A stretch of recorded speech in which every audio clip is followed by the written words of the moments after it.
पे कैसे आंसर कर रहे हैं। इनके स्पाइस जो थे वो आसपास कर रहे हों।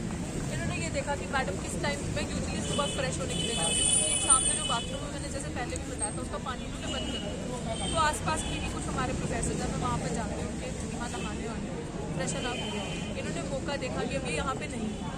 जैसे ही देखा कि ये नहीं है, इन्होंने वो साजिश अपनाई और वो घटना करी जिसमें घुटे मवाली इनके आए, पुलिस की वर्दी थे, पुलिस की वर्दी के बिना थे, खाकी कपड़ों के बिना लोग थे और उनकी शहर पे ये सारी घटना इन्होंने करी। यहाँ से धरना हमारा उठाया इन्होंने बिना बताए, जिसमें मेरे तमाम पर्सनल बिलोंगिंग्स थी, जिसमें मेरे पर्सनल डॉक्यूमेंट्स थे, जिसमें मेरी पूरी अभी तक की जो थी चीज़ें पढ़ाई लिखाई की सब यहाँ पे थी, वो सारी चीज़ें यहाँ से उठा ली गई।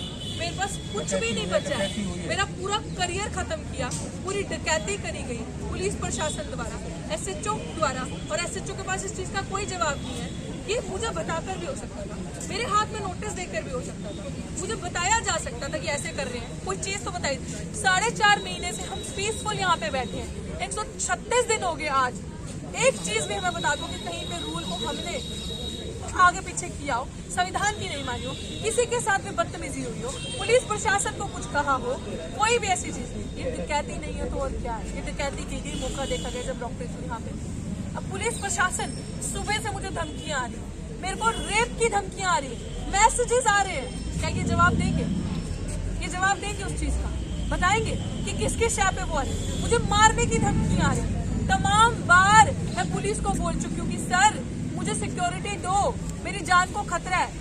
मेरे को जब मैं वीसी ऑफिस जब यहाँ लगा था तो वॉशरूम बंद किया, मैं वॉशरूम जा रही थी तो वहाँ पे भी मेरा पीछा किया गया, मेरा पीछा करके मेरी जान को खतरा, मुझे गंदी गंदी गालियाँ दी गई। उसके बाद जब मैं अंदर जाती हूँ तब इनकी नजरें होती हैं। 1 सेकंड के लिए भी इस तरीके का माहौल बना देते हैं कि कभी भी कुछ भी कर सकते हैं, पीछा करते हैं। ये है दलित महिला का इसमें रहना। इनको आप सोचो कि जब कोई हथकंडा नहीं अपनाया तो इन्होंने इस तरीके से, जब मैं यहाँ नहीं थी, क्योंकि इनको पता डॉक्टर तू स्ट्रॉन्ग, डॉक्टर तू झुकेगी नहीं, इनको पता है कि बच्चे बेचारे जो पीछे यूनिवर्सिटी के छात्र स्टूडेंट्स हैं, क्योंकि हमारे रोस्टर से अंदर हमारे ऑफिस के रोस्टर से ड्यूटीज लगती है कि आज रात को कितने साथी यहाँ पे रहेंगे। इन्होंने देखा कि जैसे डॉक्टर तो यहाँ से बाहर गई, इन्होंने धरना उठाया यहाँ। पूरी प्लानिंग चल रही है, सब हंस रहे हैं, सब मजाक उड़ा रहे हैं। इनकी स्ट्रैटेजी से, साजिश से ये सारी चीजें हुई है। आप देख लो इनके चेहरे, और करना इनके चेहरे अपने कैमरा में कैद। हमारे पास भी सारे सबूत है, ये पूरी स्ट्रैटेजी से किया गया हमारे साथ, हमारी आवाज को बंद कराने के लिए। क्योंकि रोहित वेमुला बनाना भाई, दूसरा 17 तारीख को मेरे भाई रोहित वेमुला की डेथ एनिवर्सरी थी, हम उसके न्याय के लिए लड़ रहे थे, उसके न्याय के लिए हमें लड़ना था, उसको इंसाफ दिलवाना था, और रोहित वेमुला नहीं बनना था।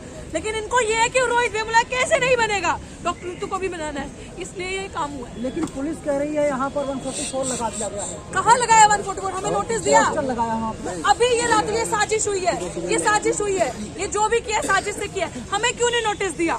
आज दिन तक हमने कानून माना है तो आगे नहीं मानेंगे। भाई साहब, आपका इतना बड़ा चैनल है, आपने हमें कितनी बारी कवर किया है, तो बड़े प्रदर्शन हमारे यहाँ पे हुए, आपने देखा जानबूझ के पुलिस ने हमें सिक्योरिटी नहीं दी कि दंगा करे लोग आके बीच में और हमारा। लेकिन हमारे इतने वॉलंटियर्स थे उस दिन, हमने पूरा घेरा बनाया हुआ था कि कोई भी कानून की उल्लंघना नहीं करेगा, पीसफुल तरीके से काम करेगा जो संविधान कहता है। संविधान को मानते हुए पीसफुल मार्च निकाला, अपना रोज प्रदर्शन दिखाया कि देखो हमारे दिल के अंदर कितना दर्द है, देखो अपराधी कुर्सी पे कैसे कार्यरत है और मजे ले रहा है, और जो बेगुनाह वो सड़क पे बैठे है। तो फिर ऐसा क्या था कि एसएचओ साहब आके मेरे हाथ में नोटिस देते, एसएचओ साहब मुझे आके बोलते, दिन के उजाले में मेरे को नोटिस देते और कहते मैडम ये चीज है, ये धारा लगानी। ऐसा क्या था? दलितों के लिए दूसरा कानून क्यों सर?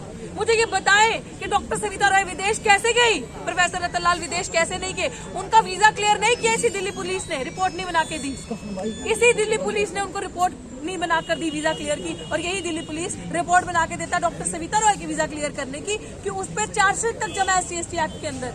और ये 2 कानून, वो अपराधी विदेश घूम रही, जो आंदोलन सारा समाज सब आगे का क्या प्लान बना? मैं कह रही हूँ यही अब ये जन आंदोलन में बन गई। वैसे भी ये जनता तक पहुंच गया था, लेकिन गरीब है ना, लोग घर बार काम छोड़ के नहीं आ सके।